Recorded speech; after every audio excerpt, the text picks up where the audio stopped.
Hello everybody. आज मैं प्रेरणा जोशी आपके लिए फ्लैमिंगो बुक के चैप्टर 2 लॉस स्प्रिंग की कहानी लेकर आई हूँ, जिसे लिखा है इंडियन ऑथर एनीस जंग ने। बच्चों, first of all try to understand the title of this chapter, lost spring. Spring season को बेस्ट सीज़न माना गया है, वो इसलिए क्योंकि इस सीज़न में सारे फ्लावर्स ब्लूम अप होते हैं, ग्रीनरी होती है, फ्लावर्स खिलते हैं, इसलिए इसको बेस्ट सीज़न माना गया है।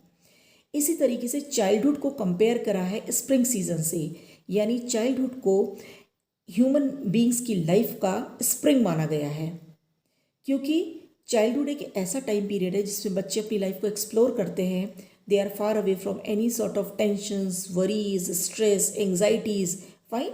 और वो अपनी लाइफ को एक केयर फ्री तरीके से अपनी लाइफ को जीते हैं, जहाँ पर उनके शोल्डर्स पे किसी भी तरह की कोई रिस्पॉन्सिबिलिटी उन पर नहीं होती है, फाइन।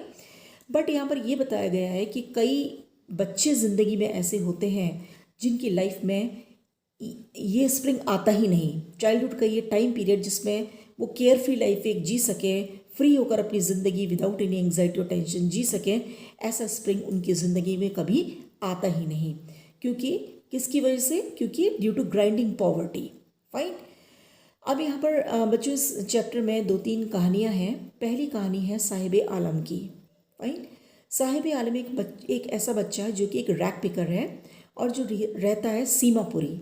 सीमापुरी जो कि दिल्ली के आउटस्कर्ट्स में है, यानी दिल्ली के बॉर्डर एरिया में ये जगह पड़ती है जहाँ पर ये बच्चा रहता है, फाइन। इसकी माँ ने इसको बताया कि एक्चुअली पहले ये लोग ढाका बांग्लादेश में रहते थे, बट क्योंकि फ्रीक्वेंट स्टॉर्म्स की वजह से उनके सारे जितने फील्ड्स थे या उनके घर थे वो सब कुछ तहस नहस हो गए, और उस वजह से उन्हें वहाँ छोड़कर यहाँ सीमापुरी में उन्हें आना पड़ा, फाइन। अब इस चैप्टर में ये बताया गया है कि सीमापुरी में रहने वाले जितने भी लोग हैं, living in Seemapuri means rack packing, means if a person is living in Seemapuri it means that he is a rack picker, fine. तो इसमें एक दिन ये दिखा रखा है कि एक दिन ये बच्चा, ये एनीस जंग इनको डेली देखती थी, ये एक ग्रुप ऑफ बच्चों को, कि डेली अपना बैग पकड़ते हैं, अपना ये रैक पिकिंग के लिए अपना बैग उठाते हैं और डेली ये लोग कूड़ा बीनने के लिए चले जाते हैं। तो एक दिन इनमें से ये साहिब आलम से पूछती है, तुम स्कूल क्यों नहीं जाते हो? तो बच्चा बोलता है कि क्योंकि हमारे उधर कोई स्कूल है ही नहीं। वो बोलती है ठीक है, अगर एक स्कूल खोलूँ तो वो बड़ा खुश होता है, तो उसकी आंखों में एक तरीके से चमक आ जाती है, फाइन। इसके कुछ दिन बाद जैसे ही जब उसे नैरेटर मिलती है तो एकदम से पूछता है कि आपका स्कूल तैयार हो गया? तो नैरेटर को थोड़ा एम्बैरसिंग लगता है कि मैंने इसको बेमतलब एक ड्रीम दिखाया और मेरा ऐसा कोई मतलब था नहीं। थोड़ा सा उसको बड़ा बुरा भी लगता है कि मैंने बेवजह इसको इस तरीके का एक ख्वाब दिखाया कि मैं तुम्हारे लिए स्कूल खोलने वाली हूँ, भाई। फिर उन ग्रुप और बाकी बच्चे भी देखती है तो उन लोगों से बोलती है, उसकी दोस्ती सी हो जाती है इन बच्चों को डेली देखने के बाद। तो उनसे पूछती कि तुम लोग देखती कि इन लोगों के पास शूज़ नहीं है, चप्पल्स नहीं है। तो बच्चे बताते कि एक्चुअली यहाँ हम लोग का ट्रेंड बन चुका है, यहाँ पर अगर किसी बच्चे के पास अगर शूज़ या चप्पल है भी तब भी वो नहीं पहनेगा, क्योंकि ये कल्चर बन चुका है यहाँ पर चप्पल नहीं पहनने का, फाइन। अब इस चैप्टर में ये भी दिखाया गया है कि यहाँ पर नैरेटर को एक कहानी याद आती है जो उसे बहुत साल पहले किसी ने सुनाई होती है, कर्नाटका के एक छोटे से टाउन उडुपी की, जहाँ पर एक बच्चा जिसके फादर एक प्रीस्ट होते हैं, तो बच्चा डेली टेंपल में जाकर गॉड से ये प्रेयर करता है कि मुझे पेयर ऑफ शूज़ गॉड मुझे दिलवा दे, फाइन। तो ये 30 साल पुरानी कहानी होती है। तो एनीस जंग जब 30 साल बाद इसी जगह में, उडुपी जगह में, कर्नाटक में जब ये जाती हैं तो वहाँ पर एक वो नए प्रीस्ट को देखती हैं, और तभी अचानक देखती हैं कि उनका बच्चा दौड़ा हुआ स्कूल से आ रहा है, जिसने प्रॉपर ड्रेस पहनी हुई है, प्रॉपर शूज़ उसने पहने हुए हैं, टाई बेल्ट लगाई हुई है, और फाइन। तो वो एक तरीके से कंपेयर करती है कि 30 साल पहले उडुपी जैसी जगह जो कि कर्नाटक में है, जहाँ पर इतनी ज़्यादा गरीबी थी, तो with the passage of time इतने चेंजेस यहाँ पर आ गए हैं। 30 साल पहले ये हालत थी कि बच्चा भगवान से प्रार्थना करता था कि शूज़ उसको भगवान दे दे, और आज ये बच्चा एक प्रॉपर ड्रेस में है, प्रॉपर शूज़ में है, टाई बेल्ट उसने लगाई हुई है। तो इतना चेंजेस आ गया है, लेकिन आज भी उसके आसपास के एरिया में कुछ ऐसे बच्चे रहते हैं जो आज भी इन सारी चीज़ों से मुहताज हैं। ये चीज़ें उनकी ज़िंदगी का पार्ट ही नहीं है, बहुत ज़्यादा गरीबी की ज़िंदगी वो बिता रहे हैं, फाइन। अब इसमें एक ये बात बताई गई है कि बच्चे और बड़े यहाँ पर दोनों ही रैक पिकिंग के लिए जाते हैं, फाइन। छोटे बच्चे यहाँ पर इसलिए रैक पिकिंग के लिए जाते हैं क्योंकि उनको ये लगता है कभी उनको अपना कूड़ा बीनने में कभी उनको क्या होता है कि कभी लाइक 1 रुपी नोट या उनको 10 रुपी नोट उनको कभी मिल जाता है, तो नेक्स्ट टाइम वो इसी होप में जाते हैं, इसी एक्सपेक्टेशन के साथ कि शायद उनको फिर दोबारा मिल जाए। बट बड़े लोगों के लिए it's a means of survival. ये क्वेश्चन बहुत बार बोर्ड में आया भी हुआ है, तो आप याद रखिएगा, बड़े लोगों की मजबूरी है। Fine, it's a means of survival कि वो ये रैक पिकिंग के लिए वो जाते हैं। फाइन। और एक बात यहाँ पर बोली गई है कि garbage to them is gold. Garbage to them is gold क्यों कहा गया है? गोल्ड क्या चीज़ होती है बच्चों? गोल्ड एक बहुत ही प्रीशियस, आप जानते हैं कि प्रीशियस मेटल है। फाइन। तो इसी तरीके से यहाँ पर गार्बेज उनके लिए गोल्ड की तरह है, क्योंकि गोल्ड, उस गार्बेज से उनका घर चल रहा है। फाइन। अगली बात यह है कि गवर्नमेंट ने, फाइन, गवर्नमेंट है, इनको खाने के लिए तो कुछ नहीं है, तो गवर्नमेंट ने इन्हें क्या करा, इनको इनके पास कोई आइडेंटिटी कार्ड नहीं है, सीमापुरी में रह तो रहे हैं, तो गवर्नमेंट ने इनको कोई आइडेंटिटी कार्ड तो दिया नहीं है, बट गवर्नमेंट ने इनको राशन कार्ड दे दिया है। तो राशन कार्ड की वजह से इनको हर महीने इनको कुछ राशन मिल जाता है, और इनको, और गवर्नमेंट का भी काम चल जाता है कि गवर्नमेंट के लिए वोट बैंक की तरह काम करते हैं इलेक्शन टाइम पे। फाइन। और मोर ओवर इनके लिए ये इम्पॉर्टेंट, इनके लिए बाकी चीज़ें इंपॉर्टेंट नहीं है, इनके लिए पर डे इनको अपनी मील्स प्रोवाइड हो जाए, ये इनके लिए food for them is more important than anything else. Fine. अब एक मॉर्निंग नैरेटर देखती है कि साहिब आलम एक फेंस के को पकड़कर एक गेट के बाहर खड़ा हुआ है। फाइन। तो वो देखती है कि अंदर दो लोग टेनिस कोर्ट पे टेनिस खेल रहे हैं, तो वो बड़ी हसरत बड़ी निगाहों से वो अंदर देख रहा है, और उस दिन उसने शूज़ भी पहने हुए हैं, हालांकि वो शूज़ के अंदर एक होल भी है। फाइन। तो हो सकता है किसी रिच पर्सन ने उसको, कि वो डिस्कार्डेड शूज़ हो जिसे उसने पहना हुआ था, लेकिन उस दिनों काफ़ी खुश होता है उस टेनिस शूज़ को पहन के, और वो रोज़ अक्सर वो बताता है कि रोज़ अक्सर वहाँ पर वो टेनिस मैच देखता है। फाइन। तो देख कर ही वो खुश हो जाता है, क्योंकि टेनिस मैच खेलना तो that was beyond his reach, but उसके लिए इतना ही काफ़ी है कि हर रोज़ गार्ड उसे अंदर आने की परमिशन दे देता है। फाइन। अब एक दिन, एक मॉर्निंग ये देखती है एनीस जंग, ये देखती है कि साहिब आलम एक मिल्क बूथ के सामने खड़ा हुआ है, और उसके हाथ में एक स्टील का कैनिस्टर है। फाइन। तो उससे पूछती है, तो बताता है कि एक्चुअली उसने एक टी शॉप में उसने काम करना शुरू कर दिया है, और जहाँ पर उसको वो 800 रुपीज़ पर मंथ दे रहे हैं, और 800 रुपीज़ के साथ उसको पूरे दिन भर का उसको मील्स भी मिलते हैं, उसको खाने को भी मिलता है। फाइन। बट स्टिल वो अपनी लाइफ से वो सेटिस्फाइड नहीं था। फाइन। एनीस जंग देखती कि उसके चेहरे का जो एक हंसी थी, उसके चेहरे का जो ग्लो था, जो चार्म था, वो चेयरफुलनेस थी, वो सारी उसकी गायब हो गई थी। क्यों गायब हो जाती है? क्योंकि when he was holding that rag picking bag, तो रैक पिकिंग बैग वो उसका खुद का अपना था, उसकी फ्रीडम थी, बट यहाँ पर उसको जो भी काम करना था वो अपने मास्टर्स जो भी उसको ऑर्डर देते थे उसके अकॉर्डिंग उसको काम करना था। फाइन। तो इस तरीके से, एक तरीके से उसकी जो आज़ादी थी ज़िंदगी की वो ख़त्म हो गई थी, and that's why he was not satisfied and happy with his life. बच्चे, इस चैप्टर में दूसरी कहानी है मुकेश की। मुकेश एक बच्चा है जो कि फ़िरोज़ाबाद में रहता है, और फ़िरोज़ाबाद, जैसे आप सब जानते हैं कि फ़िरोज़ाबाद फेमस है बैंगल मेकिंग के लिए। तो एक दिन एनीस जंग की इससे बात होती है, और ये बच्चा बताता है कि he wants to become a motor mechanic. Fine. हालांकि इसको बिल्कुल आइडिया नहीं होता है कि कैसे बनेगा, क्या बनेगा, बट इसका एक ड्रीम होता है। फाइन। अपनी फैमिली से हटकर इसका एक अलग सा ड्रीम है। अदरवाइज़ फ़िरोज़ाबाद में करीब 20,000 फैमिलीज़ जो हैं, 20,000 बच्चे डार्क डिंजी सेल्स में, इन फैक्ट्रीज़ में काम करते हैं। फाइन। और अगर लॉ लागू हो जाए तो करीब 20,000 बच्चे जो कि बिग फर्नेसेस के आगे, बड़ी बड़ी भट्टियों के आगे काम करते हैं, जिसकी वजह से कई बच्चों की आईसाइट भी चली जाती है। ऐसे सारे बच्चे इन फैक्ट्री से बाहर हो जाएं। फाइन। तो बट छोटे छोटे बच्चे इन फैक्ट्रीज़ में काम करते हैं। फाइन।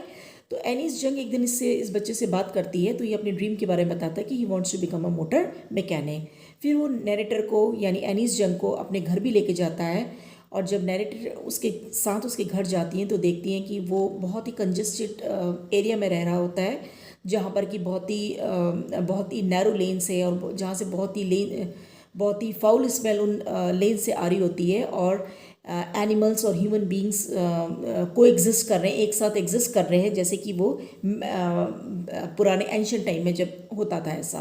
फाइन। तो और बाकी वहाँ के जो उनके घरों के जो दरवाजे हैं वो बिल्कुल वुबली डोर्स हैं, यानी अनस्टेबल डोर्स हैं। फाइन। और फिर वो जब अंदर वो लोग एंटर करते हैं तो देखता है कि एक लेडी, एक फ्रेल सी लेडी यानी वीक सी लेडी वहाँ पर खाना बना रही है। प्लेट में कुछ सब्ज़ी कटी हुई है, पालक की सब्ज़ी है वो।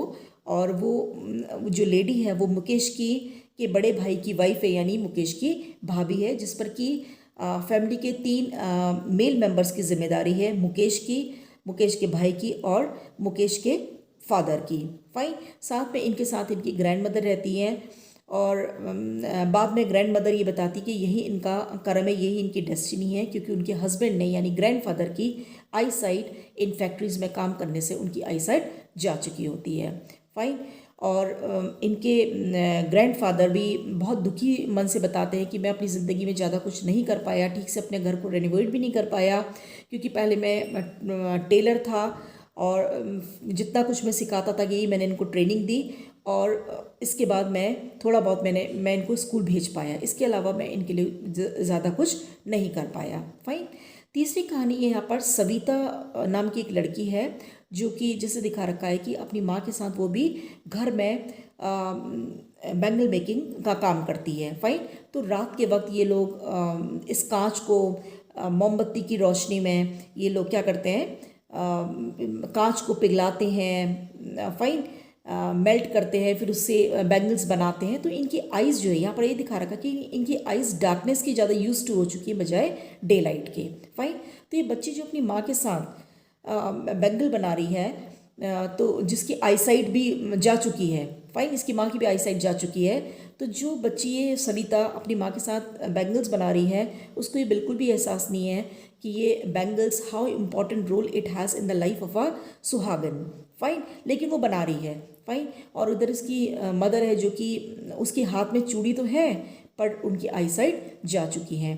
तो यानी ये लोग यहाँ पर ये दिखाया है कि फिरोज़ाबाद में ये लोग बैंगल मेकिंग का काम कर रहे हैं, बट इनकी लाइफ मीन्स बैंगल, और उससे हाथ में चूड़ी भी पहनी है उसकी माँ ने, but wearing bangles is no guarantee, is no assurance of any happiness in one's life. Fine. तो इसके बाद बच्चों यहाँ पर क्या दिखा रखा है कि एक दिन एनीस जंगिल से ये बोलती कि इनमें से किसी एक ग्रुप से बोलती कि तुम लोग अपने आप को एक कोऑपरेटिव में क्यों नहीं अपने आप को अरेंज करते हो, ऑर्गेनाइज करते हो। तो वो लोग कहते हैं कि एक्चुअली अगर हम लोग ऐसा नहीं कर सकते, क्योंकि हम लोग गरीब लोग हैं, हमारे बीच में कोई लीडर है नहीं, हम लोग पढ़े लिखे तो है नहीं। फाइन। और हमारे बीच में कोई लीडर भी नहीं है, और हम भी और हमारे फोर फादर्स और हमारे फादर सब लोग इन लोगों के ये मिडिल मैन के लोगों के बीच में ट्रैप हो जाते हैं। तो एनीस जंग को ये समझ में आता है कि फिरोज़ाबाद में 2 तरीके के वर्ल्ड हैं, 2 तरीके की दुनिया चल रही है। एक तो वो दुनिया जहाँ पर कि ये गरीब लोग हैं, और जो कि फिरोज़ाबाद में अगर वो पैदा हुए हैं, और क्योंकि फिरोज़ाबाद में हर फैमिली जनरेशन आफ्टर जनरेशन ये लोग यही काम करते हुए आए हैं, तो ये लोग इससे आगे लोग कुछ सोच भी नहीं सकते। फाइन। तो इनके जब ये बच्चे यहाँ पर नए बच्चे पैदा होते हैं, तो ये कब ये इसमें इन्वॉल्व हो जाते हैं, इनको पता ही नहीं चलता है। फाइन। इससे आगे सोच भी नहीं पाते। तो एनीस जंग ये देखती कि यहाँ पर 2 तरीके के वर्ल्ड देखने को उसको मिलते हैं। एक दुनिया वो है जहाँ ये बच्चे जो इस गरीबी में पैदा हुए हैं, फिरोज़ाबाद के शहर में पैदा हुए हैं, और जहाँ पर सिर्फ बैंगल मेकिंग का काम चल रहा है, तो ये इससे ज़्यादा, क्योंकि इनकी कास्ट, अगर ये बैंगल मेकिंग की कास्ट में पैदा हुए तो उनको यही काम करना है। Fine. They can not dream for anything else, because their parents tell them that we can not afford more than that, because they all are very poor people. Fine. दूसरी दुनिया किसकी है? उन लोगों की जो कि ब्यूरोक्रेट्स हैं, पॉलिटिशियंस हैं, जो लॉ मेकर्स हैं, पुलिसमैन हैं। फाइन। तो ये लोग हैं। फाइन। और ये लोग मीन्स इन लोगों के लिए कुछ भी नहीं कर रहे हैं। फाइन। इनके बेटरमेंट के लिए, इनके अपलिफ्टमेंट के लिए ये लोग कुछ भी नहीं करते हैं। फाइन। और एक तरीके से अगर ये कुछ भी अपनी तरीके से ये लोग गरीब लोग कुछ करने की सोचे तो इनको घसीट के ये लोग, इनका ये मानना है, ये लोग ये बताते हैं कि अगर हम कुछ ऐसा कर भी लें, हम अपने आप को कोऑपरेटिव में अगर हम ऑर्गेनाइज कर भी लें तो हमें बेवजह लोग घसीट के ले जाएंगे और हमें बेवजह यहाँ पर हमें बीट भी करेंगे, हमें मारेंगे भी। फाइन। तो यहाँ पर ये बहुत ही इंपॉर्टेंट पैराग्राफ है पेज नंबर 19 में आपका, जहाँ पर टू डिस्टिंक्ट वर्ल्ड की मैं बात कर रही हूँ। फाइन। तो यहाँ पर ये they talk endlessly in a spiral that moves from poverty to apathy and to greed to injustice. तो यानी जितने भी पॉलिटिशियंस और ये लोग जो इनके अपलिफ्टमेंट के लिए कुछ कर सकते हैं, ये एक तरीके से इनके लिए बिल्कुल इनडिफरेंट है, इनको कोई मतलब ही नहीं है इनके बेटरमेंट के लिए, इनके अपलिफ्टमेंट से। फाइन। तो बच्चों लास्ट में यहाँ पर ये दिखा रखा है कि ये बच्चे कब, चाहे वो आप एग्जाम्पल लें साहिब आलम का। फाइन। साहिब आलम का मतलब आप याद रखिएगा, साहिब आलम का मतलब है लॉर्ड ऑफ यूनिवर्स। फाइन। तो ये बोर्ड में क्वेश्चन ये आ सकता है आपका। तो लॉर्ड ऑफ यूनिवर्स वो है, लेकिन उसका वो ऐसा लॉर्ड ऑफ यूनिवर्स है जो गरीबी की ज़िंदगी जी रहा है। फाइन। तो यहाँ पर ये दिखा रखा है कि मतलब एक तरफ पेरेंट्स और दूसरी तरफ, फाइन, दूसरी तरफ जो गवर्नमेंट अथॉरिटीज़ हैं, गवर्नमेंट ऑफिशियल्स हैं, पॉलिटिशियंस हैं, लॉ मेकर्स हैं, वो उन लोगों ने इन बच्चों की लाइफ को इतना ओवरबर्डन कर दिया है कि भी ये बच्चे ये बर्डन का जो लगेज है, जो बैगेज है, कब अपने शोल्डर्स पर उठा लेते हैं और कब और कैसे इनकी ज़िंदगी का ये स्प्रिंग, ये चाइल्डहुड ख़त्म हो जाता है और ये देख ही नहीं पाते, ये इस चैप्टर में बताया गया है। फाइन। तो बच्चों इस तरीके से फिर लास्ट में मुकेश से ये बोलती हैं कि अच्छा ठीक है, तुम कैसे अपने इस ड्रीम को पूरा करोगे।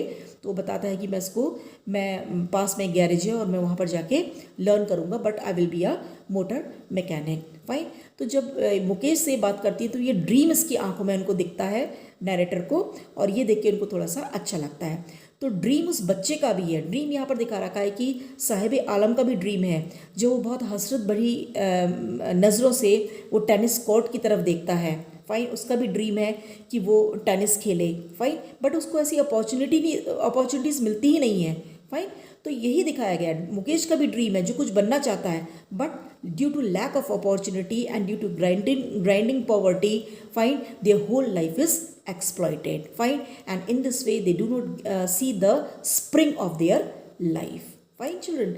तो इसको आप रिवाइज करिएगा, बाकी इंपॉर्टेंट क्वेश्चंस मैं दूसरी वीडियो में डिस्कस करूँगी। Thank you children.